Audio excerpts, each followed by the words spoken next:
Bonjour, dans le cadre du suivi du processus électoral en cours, nous avons le plaisir aujourd'hui d'accueillir l'association Tafra qui fait un excellent travail d'accompagnement de ce processus. Et donc je vous souhaite la bienvenue à vous deux et merci d'avoir accepté notre invitation. Je vais vous demander de vous présenter, comme ça tout le monde va vous connaître encore un peu plus. Bonjour, alors je m'appelle Zakaria El Haddaoui, je suis directeur exécutif du centre de recherche Tafra. Bonjour, je m'appelle Taïb Labi, j'ai 21 ans et je suis chargé de projet à Tafra. Je sais que Tafra est une association qui n'a plus besoin d'être présentée, mais tout de même. Pour le peu de gens encore qui ne la connaissent pas, je vais vous demander de nous la faire connaître encore davantage. Bien sûr, alors merci. Oui, Tafra, maintenant on se fait connaître, mais on gagne toujours à beaucoup plus parler de nous et aussi à communiquer sur ce que nous faisons. Donc c'est toujours un point positif.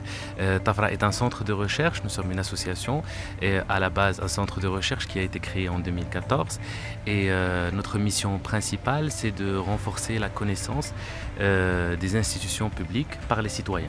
Donc il y a dans tous nos projets en filigrane cet aspect de promouvoir l'accès à l'information, que ce soit pour les institutions publiques, que ce soit pour les grands projets qui sont menés au niveau national.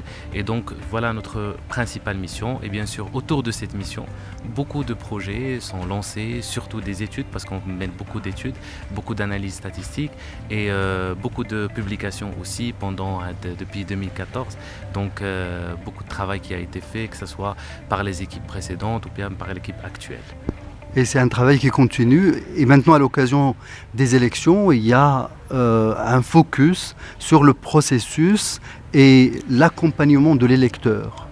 Alors, comment ça se décline cette année, cet accompagnement ? Absolument. Alors, tout d'abord, l'idée c'était que les élections 2021 vont être très, très, très particulières.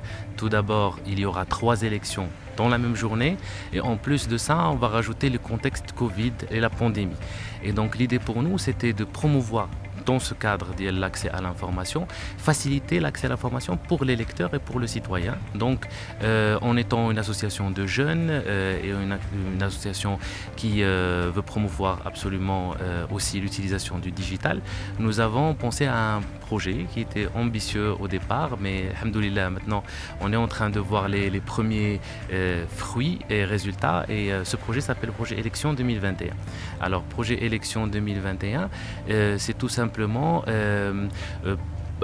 promouvoir l'accès à l'information à travers une plateforme non partisane qui va englober les candidats, les programmes électoraux et qui va faciliter pour cet électeur-là de déjà avoir un accès à l'information qui est sur une plateforme mais qui va toucher tous les partis. Et en même temps, on a ramené quelques touches aussi jeunes d'interaction. Il y a des forums pour échanger avec les candidats, avec les partis et il y a aussi un mini-jeu qu'on a intitulé Choisis ton parti et qui vise à travers le fait de répondre à quelques questions à orienter un peu l'électeur ou bien l'utilisateur ou l'internaute à quels sont les partis qui relativement partagent le plus ses avis, ses opinions par rapport à des questions sociétales, politiques, économiques. Alors, vous utilisez le mot orienter les lecteurs, c'est un grand mot. Il ne s'agit pas d'un dirigisme de votre part, mais plutôt orienté sur le plan de l'information, c'est ce que vous voulez dire. L'information, exactement. Ce n'est en aucun cas une incitation par rapport à un parti ou quoi que ce soit. D'ailleurs, nous, on le redit et on le dit, nous sommes une association qui est indépendante, que ce soit en termes de financement et que ce soit en termes de projet aussi. Donc, l'objectif pour nous, c'est d'abord l'accès à l'information pour le citoyen. Et donc, quand j'ai dit orienté, c'est avoir accès à des données. À toute l'information disponible. Exactement, à toute l'information. En aucun cas, il y a une orientation par rapport à un parti ou un autre. Donc, la plateforme s'appelle... Alors, la plateforme actuelle qui regroupe les candidats et les programmes s'appelle Nakhtar 2021. Alors, nous, avant en fait de lancer Nakhtar 2021, nous avons lancé une autre plateforme qui s'appelle Muntakhaboun. Et cette plateforme-là, elle regroupe beaucoup plus, et elle regroupe surtout les élus. Déjà, d'où le nom Muntakhaboun. Et je crois que Taïb pourrait parler beaucoup plus de cette plateforme par rapport à moi. Alors Muntakhaboun, c'est une plateforme qui regroupe les élus des élections communales de 2015, mais également des élections législatives de 2016. Il y a également un simulateur de vote qui permet de savoir, à travers c'est-à-dire savoir si les citoyens qui n'ont pas voté avaient choisi un autre parti, quelle aurait été l'issue des élections. Donc ça, c'est le simulateur de vote. Indépendamment du projet de la plateforme Muntakhaboun, il y a aussi l'encyclopédie. C'est un projet qui a nécessité une année de travail et c'est un projet qui regroupe 102 fiches sur toutes les formations partisanes depuis 1934 jusqu'à maintenant. Pour chaque fiche, nous avons un descriptif que nous avons écrit, mais également un paragraphe que le parti a écrit. Également, il y a une fiche technique avec toutes les informations qu'un citoyen pourrait connaître.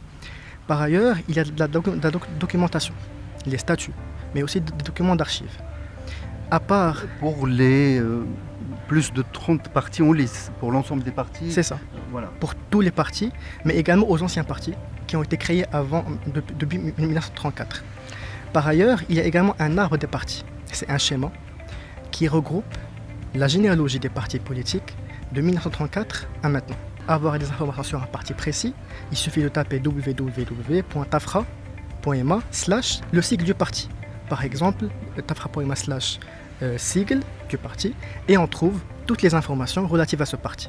Mais on a également réparti les partis par groupe politique. Les partis de gauche, les partis islamistes, les partis administratifs, etc. Très bien. Et vous n'êtes pas tombé dans la problématique de l'ambiguïté qui entoure certains partis qui ont un pied à droite, je ne vise personne en particulier, mais est-ce que l'échiquier politique marocain vous a aidé à donner cette clarification aux internautes? En fait, au début, il y avait une difficulté pour classifier les partis politiques. La solution qu'on a trouvée, c'est de prendre l'idéologie du parti à travers ses statuts. Et c'est ce qu'on a fait. C'est-à-dire, on a pris l'idéologie du parti à travers ses statuts, et comme ça, on a été neutre et on a respecté ce que les partis disent d'eux-mêmes.